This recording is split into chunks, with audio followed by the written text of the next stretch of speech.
Welcome to the West Hills Unitarian Universalist Fellowship Sunday services.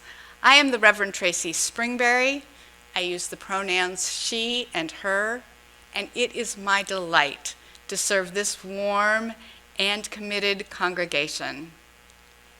Everyone is welcome to this service.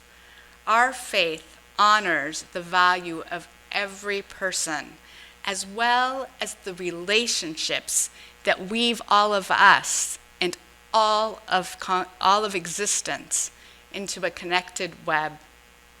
That means that you are welcome here with your broken heart, your irritable words, and your tired body. You are welcome here with your love, your gratitude, and your dreams of building a caring world. Please join us in coffee hour on Zoom at 11:30. This is a really important way that we stay connected as a community as we continue to shelter at home. We share joys and sorrows, and we check in with each other. The link is in your order of service. We welcome visitors to our services. Our community is welcoming and caring. And if you would like to receive our email or be more active in our now virtual community, please email our administrator. It's on the page in front of me as well as on our website. WHUUF has many ways to stay connected during this time. Please check the announcements that came in your order of service. Our candle kindling is from John Shar. The future is not some place we are going, but one we are creating. The paths are not to be found, but made. And the activity of making them changes both the maker and the destination.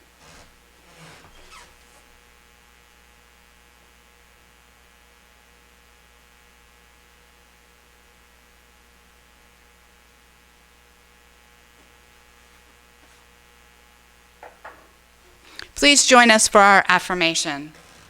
Let us open our eyes to see what is beautiful. Let us open our minds to learn what is true.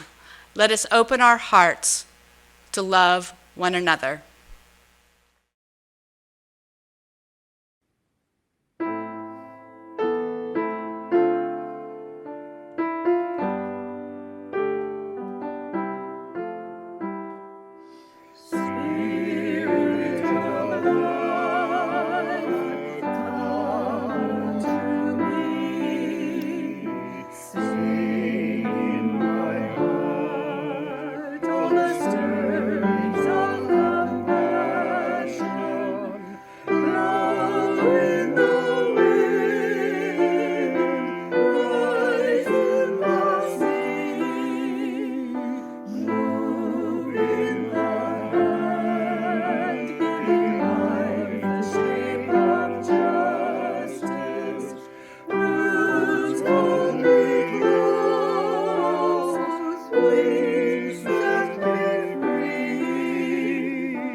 Hello, friends. It's good to be with you this morning.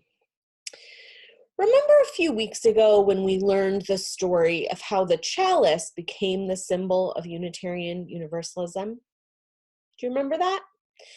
Well, today we're going to go back in time to that same period of World War II and learn about a couple of really brave Unitarians. Because remember, at that point, the Unitarians and the Universalists were two separate groups still. Are you ready to go back in time again? Okay, let's get strapped in. You don't have to bring your masks for this trip. I want you to close your eyes and imagine a small town in Massachusetts over 70 years ago. Okay, ready? Here we go. Okay, open your eyes. Do you hear that? I definitely hear a phone ringing. It sounds to me like it's Wait Still Sharp a Unitarian minister, getting a call from the president of the American Unitarian Association. Let's go see if we can listen to the conversation. Can you hear that? Let's listen really carefully. I hear Waitstill talking about the devastation happening in the war in Europe and asking what he can do to help. I hear the president of the AUA telling Waitstill that he was not the first person that he's called, but that all the people he had called before had said no to helping. Waitstill and Martha Sharp were parents of 2 children and already had busy, busy lives. And I imagine the parents that are listening now are going, oh yeah, we know. But when they heard the cries for help from across the ocean, they knew they had to act. They had a deep commitment to fight for justice and fair treatment of all those who were oppressed. They started working to lobby the U.S. government for more support for immigrants, but their heartfelt pleas were ignored by most people. It's really unfortunate, but it kind of sounds familiar to what we have today, right? Where we try and we try and we try, and we need more people to be supporting the things that we believe in. Waitstill and Martha Sharp knew they had to do more. The Sharps made the impossible decision to put their own children in the care of friends and family and travel during wartime, which was not especially safe, to Prague in what is now the Czech Republic. They worked tirelessly to get refugees safely through Nazi-occupied territory and Germany itself, with Martha leading some of the trips by herself. Martha wrote, "All my life, I hated unfairness, and as I spoke to individual Jewish refugees, I felt their dignity and recognized their amazing capacity to rise above Nazi mistreatment." One of the children they helped, whose name was Peter, remembers, "We lived right next to City Hall. We were in the middle of where everything was happening. I remember big lines in front of the embassy, and the Gestapo would come along and pick people out of the line and take them away. I knew something was wrong because my parents were very upset, and I could tell this was a bad situation." For many of us, that's kind of how we know when things are hard, right? Is when our parents or our friends or our family members are having a hard time. Martha and Waitstill continued their work throughout the war and made several trips from the U.S. to Europe, even in the face of incredible danger. They always tried to save one more person, to help one more person. Their efforts were deeply grounded in their Unitarian faith. I think we might be ready to go back to our time now. Ready? Okay, buckle up. Close your eyes. Take a couple of deep breaths.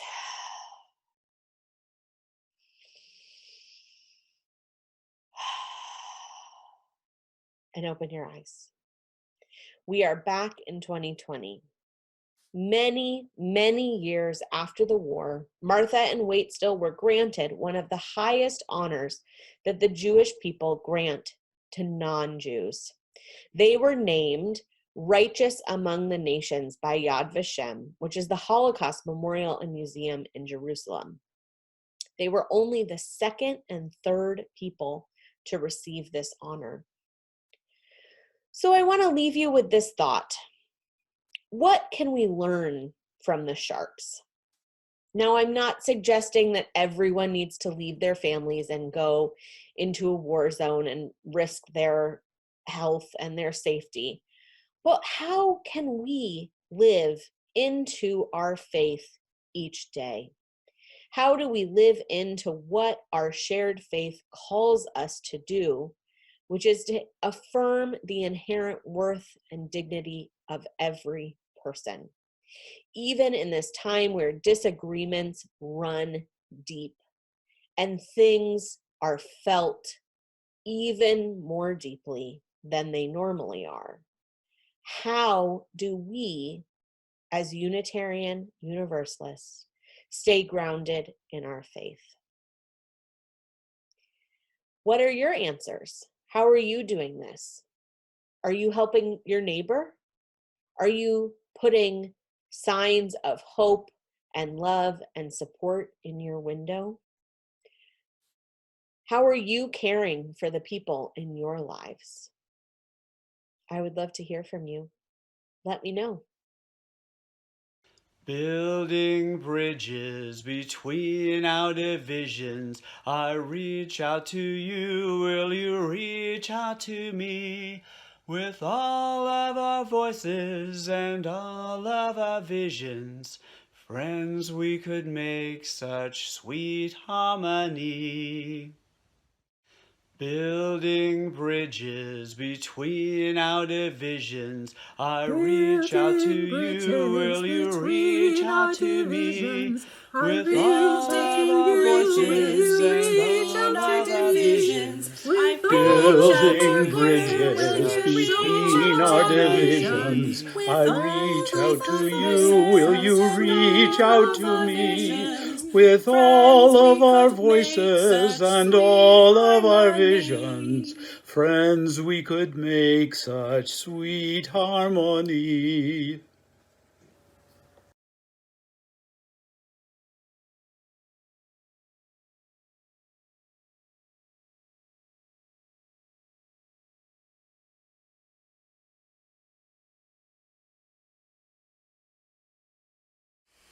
Spirit of life and love. We enter this Memorial Day grateful for all the people who are currently serving in the armed forces, and we pray for their safe return to their families and their communities. We grieve the passing of those who will never return to us. We honor their service and their sacrifice. We remember the nearly 100,000 Americans who have died from COVID-19 in the last 3 months, and the nearly 350,000 who have died across the world. We remember those who have died at greater rates of other illnesses, since they have not had access to medical care. We remember those we have loved and lost. We hold their names and their faces in our minds. Let us recall the gifts they have given to us through the strength of their being, the depth of their love, and the fullness of their living. Take a moment now and speak the names of those who you have known and loved, who have sacrificed themselves for this country. And speak the names of those you know who have lost their lives to COVID-19. And speak the names of those beloved who have been lost to you, but are never lost in the love of your heart.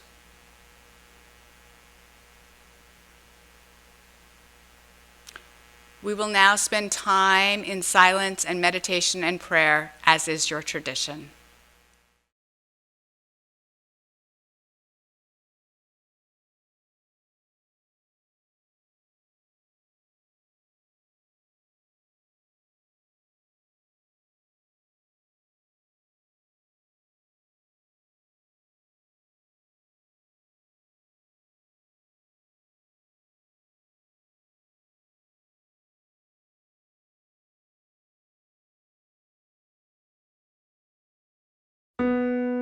The river is flowing, flowing and growing. The river is flowing down to the sea. Mother, carry me, child, I will always be. Mother, carry me down to the sea.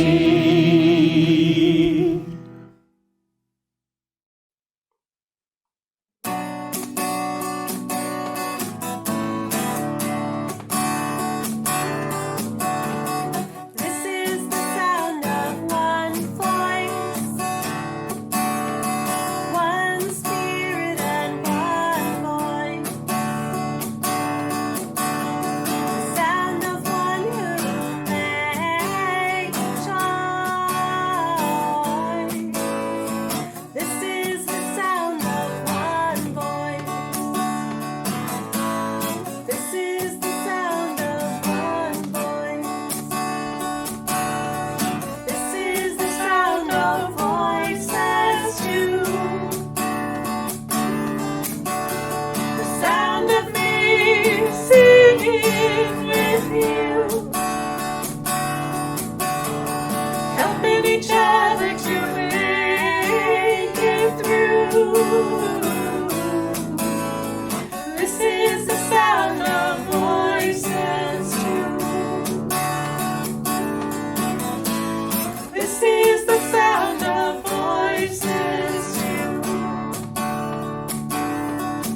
This is the sound of voices scream. This is the sound of voices scream. This is the sound of all of us, singing with love and the will to trust. Leave the rest behind and turn to dust. This is the sound of all of us. This is the sound of all of us.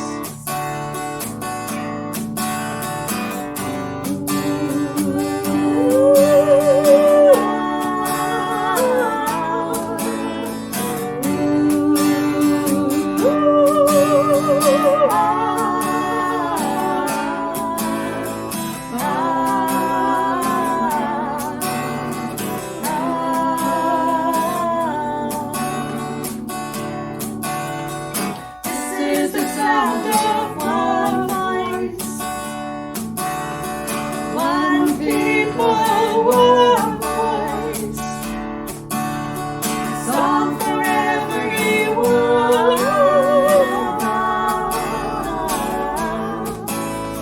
This is the sound of one voice. This is the sound of one voice. This is the sound of one voice. Hello, I'm Brad Hewitt, and it's my privilege to be your lay leader this morning. Our first reading today is by Rebecca Solnit. Disasters test regimes. Some fail the test. Incompetence, indifference, and self-interest are easy to see in the stark light of an emergency. People whose lives have been thrown into turmoil are no longer cautious or differential, and no longer accept the inevitability of a status quo that is already in disarray. And our second reading today is by Liz James. I'm not sure those townspeople were being selfish in this stone soup story. You probably remember how it goes. When the old woman came into the village and asked for ingredients to make food, everyone said they had nothing. She began boiling a pot of water with a stone in it, and she said, "Oh, I wish I had a little salt." And someone came forward, shyly, with a tiny bit tucked away in a pocket. Then she wondered out loud if she could find a few root vegetables, and another person had that. Someone else had a few spoonfuls of rice, and so on, until a glorious soup was made. We're taught that this tale is about tricking a meal out of selfish people. But I don't really think that's what happened. I mean, if someone asked me if I had a meal to share with them, and I only had a half teaspoon of salt or a few old vegetables that are always in the back of my fridge, I would say I couldn't help. I wouldn't be lying when I said I had nothing to give. I'd just be wrong. When we say that there's nothing you can do, and we can do, we're not lying. That phone call we might make, that $5 we might donate, that quick email of encouragement we might send, these things feel so small that we think that they're the same as having nothing to offer. The stone soup story isn't about selfish people. It's about people who thought they were powerless. It's about people learning that they had something to offer that would feed themselves and each other. My daughter makes slime. She makes several batches of slime a day. When she is with me, slime covers most of the flat surfaces in my small condo. When she is not with me, there is a big box of slime and slime-making products that overflow onto the floor near my kitchen table. The table itself is covered in splotches of glue, hardened slime, and patches of dishwashing liquid mixed with glue, which is the worst. Cleaning this up is a long process of leaving wet cloth over the goo for a while and then wiping it up as it loosens. You might think that I don't like slime after months of this, but actually I do. If you've never made slime, you mix water, glue, and borax, and as you mix it, this solid, stretchy stuff forms out of the liquid. It's kind of magical. Water, glue, and a little white powder, and liquid becomes solid. Slime can be stretchy or thick and easily break like putty. It can be opaque or clear or green or glittery.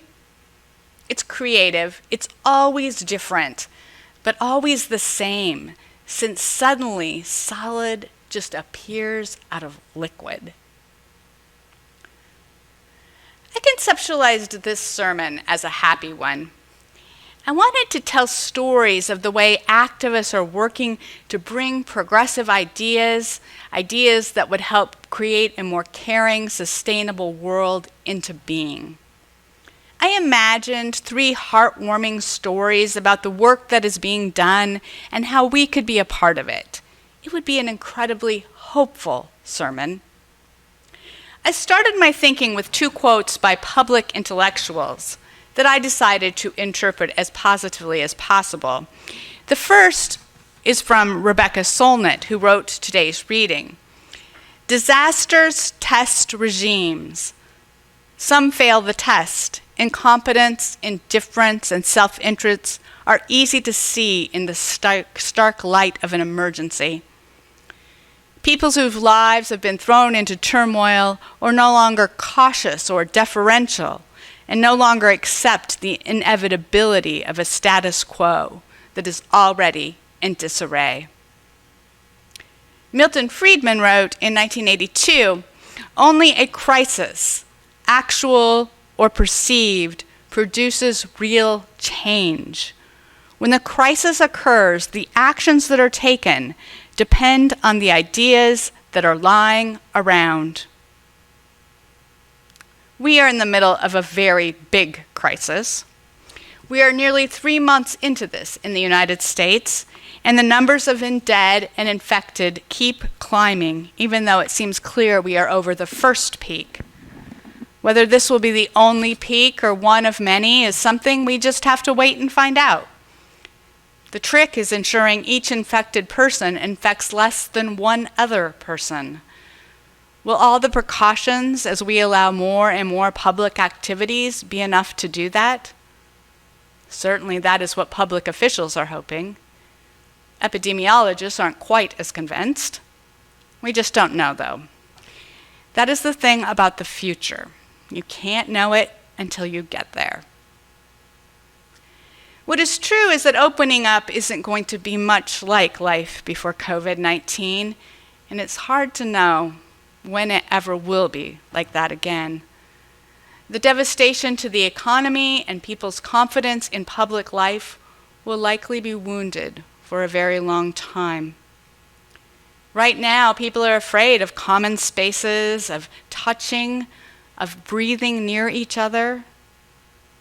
How long can we do that before it becomes ingrained? In a year or 2, will we flinch when someone comes closer than 6 feet?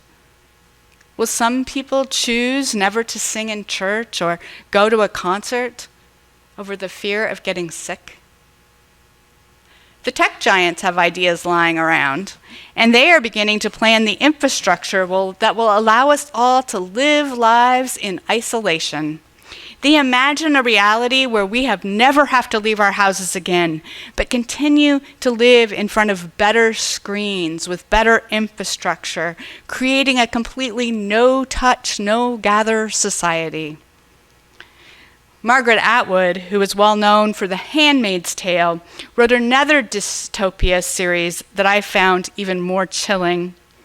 I have been reminded of the first book in that trilogy, Oryx and Crake, lately. In the book, the upper classes live in enclaves with walls, and all that they have and need is delivered to them. The rest of the people live in extreme poverty in squalid cities that are dangerous and full of disease. With essential workers, the majority poor and people of color, living very different existences in this pandemic than everyone else, I think of Atwood's world. I wonder, will certain subsets of privileged people choose even more productive lives after this pandemic? Buying better and better screens and interfaces and having everything necessary delivered. Will we all become afraid of each other? Since loneliness is a higher predictor of early death than obesity or smoking, that version of a new life sounds terrifying. But fear can make us do things we might not ordinarily do. The economy, based on the incessant production and purchase of things and activities, has slowed dramatically across the world. Our current administration has ideas lying around. Stop immigration and dramatically deregulate, they say. They are using COVID-19 to create a more perfect neoliberal world where the privileged become wealthier and poor people lead even more difficult lives. Immigration has stopped. Deportations have increased. Deregulation is increasing. These changes are necessary to get people back to work, the administration says. It doesn't matter if the regulations support the environment, health, and workers. So what about those 3 happy stories I went out seeking? Those 3 stories that would demonstrate the work that was being done to cross the threshold from the cold, using selfishness of neoliberalism to a more caring society with safety nets and sustainability at its center. Where were those stories demonstrating progressive ideas coming into form?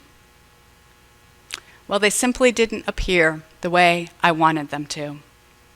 Instead, it was a cold slog through magazines and newspapers and progressive websites. What I found were filaments and nuggets of promise. That was all.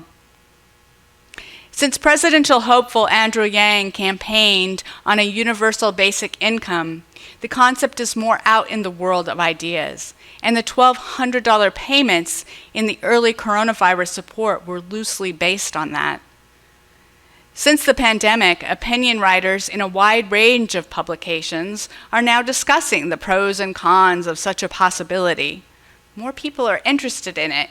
In a national poll just in April, the majority of Americans, 66%, supported regular financial payments to individuals throughout the economic crisis. This included 77% of Democrats and 52% of Republicans. The idea of single-payer health care has been around for decades, and once again was beaten down during the Democratic presidential debates. However, since the pandemic, more Americans than ever support it, as many as 70% in one poll. In another poll, just 55% supported it, but that was a 9% increase from their previous pre-pandemic poll. The fact that we don't have a healthcare system, but instead a broken patchwork of for-profit healthcare delivery methods, has never been more clear to the general public. Neither has the ways that everyone else's access to healthcare affects everyone else's health. Paid sick leave has been an idea lying around, and one with 85% voter approval since before the pandemic. Now 95% of Americans support paid sick leave. And now they're actually predicting it will become an issue for voters in November. Labor protests are on the rise for the first time in decades. That is certainly an idea that just hasn't been lying around, but one that has worked in this country. Peoples whose lives have been thrown into turmoil are no longer cautious or deferential, says Solnit. Essential workers across the U.S. and the world are walking out of work, demanding hazard pay, protective equipment, paid sick leave, and health care. People dependent on essential workers for their daily well-being, which is all of it, it turns out, are taking a pause, suddenly noticing, as if for the first time, the dire working conditions of those who we need the most. These filaments are not the robust stories I had hoped for. I wanted something more filled out, that looked like a movement, like something that could possibly happen. I went seeking stories of crossed thresholds, and what I found were some shifts in attitudes and actions. I found some ideas lying around. I found possibilities. But you never know if ideas lying around will get picked up, and possibilities are very fragile. Whether an idea or a possibility becomes something solid depends on activation. Slime is made when borax activates glue. It's a chemical reaction. If you don't have borax, you don't have slime. You just have glue and water. Energy and attention activate an idea or a possibility into something solid. You can take that and cross a threshold on a journey to transform our lives and society. It turns out also that you can stop that slime-borax reaction. You do it by adding, oddly, toothpaste. There is a lot of activation-stopping toothpaste in our society when it comes to making a more caring world possible. Money and power are fighting against Medicaid for all, and regulations that would require paid sick leave and safe working environments, even though those are things the majority of Americans want. Hospitals and companies are hiring union busters. The administration is rolling back protections for workers. In some states, workers have been told if they don't go to work, even in dangerous working conditions, they will lose unemployment. These situations require even more activation to stay on target, to turn ideas and possibilities into movements that become policies and lived experiences. It's people power that activates possibilities and ideas that could solidify into a caring society. And that is true. People change things. But it is so easy not to believe in our power. We can feel like those villagers in Stone Soup, as if we have nothing to offer, that all we have is a quarter teaspoon of salt or a potato going soft, and that is just useless. We wait for someone with charisma and power like Bernie Sanders or Elizabeth Warren or Joe Biden or Stacey Abrams to pick up the ideas lying around and to activate them. Doing that is giving the power we do have away. People, lots and lots of people who say, we actually do want single-payer health care or paid sick leave or worker protection, and tell their elected officials to pick up those ideas lying around or they will be voted out of office, is stronger than money or corporate power. It is the ultimate power. And we have to use it. Unfortunately, it doesn't feel like much when we use it. It feels like offering our dehydrated carrot to the pot of soup. It's nothing. However, it is our letters, phone calls, donations, discussions with friends, shared news articles that builds the activation power that makes possibilities and ideas lying around become solid and livable. Our carrot, as pathetic as it might seem in our refrigerator, does give the pot of soup more power to feed the hungry. It creates uncertainty and chaos. We can't know what is going to happen.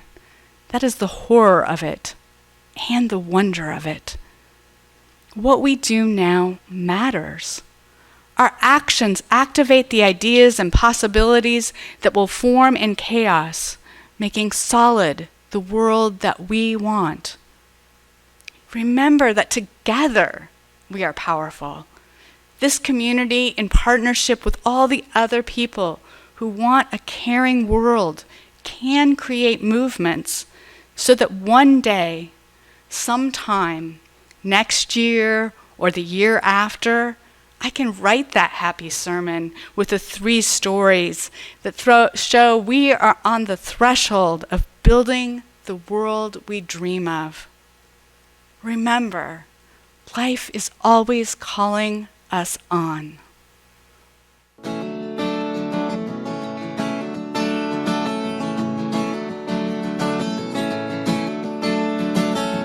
We'll build a land where we bind up the broken. We'll build a land where the captives go free, where the oil of gladness dissolves all mourning. We'll build a promised land that can be. Come build a land where sisters and brothers, filled with the Spirit, may then create peace, where justice shall roll down like waters, and peace like an ever-flowing stream.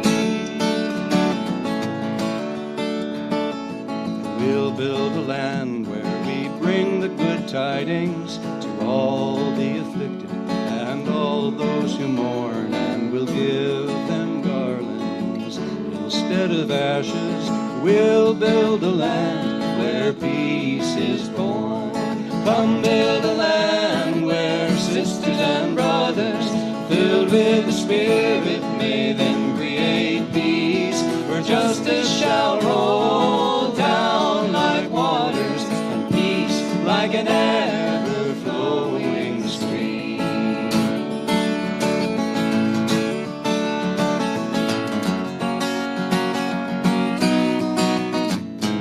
We'll build a land where the forests are fertile, where the water and wind run clean and clear, and community matters more than possessions.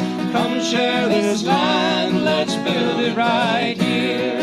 Come build a land where sisters and brothers, filled with the Spirit, may then create peace, where justice shall roll down like waters, and peace like an ever-flowing stream. One more time. Oh, come build a land where sisters and brothers, filled with the Spirit, may then create peace, where justice shall roll down like waters, and peace like an ever-flowing stream. And peace like an ever-flowing stream.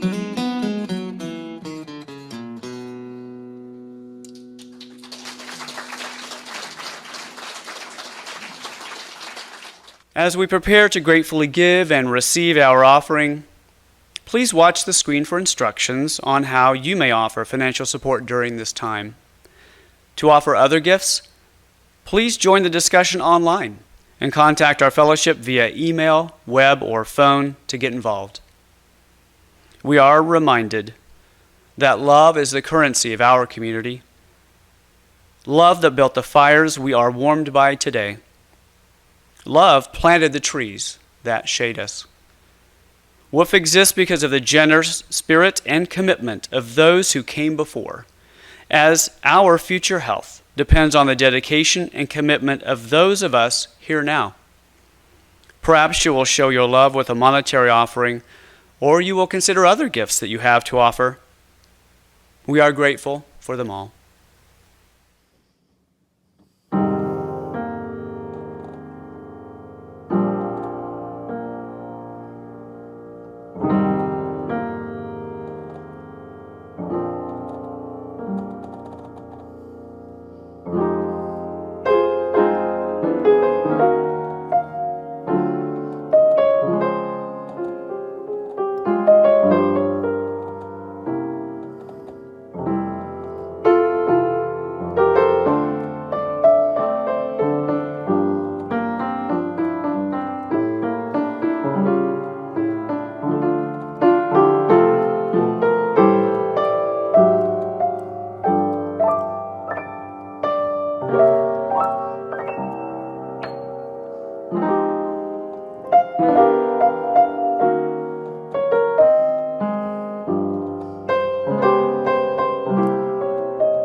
And now please join me in reading from your order of service.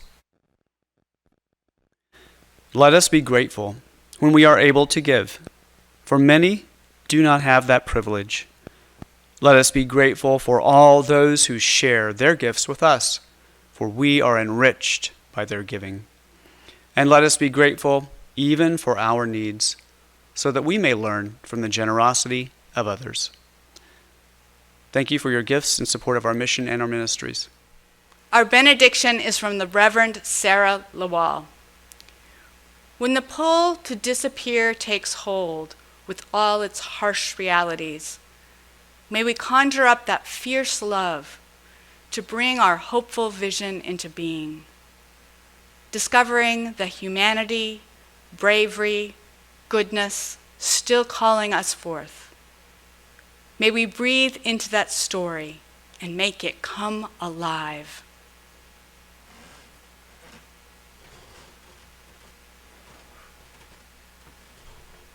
As we extinguish the flame of our chalice, but not the warmth and inspiration of our faith, nor our commitment to its principles, these we will carry on with us until we meet again.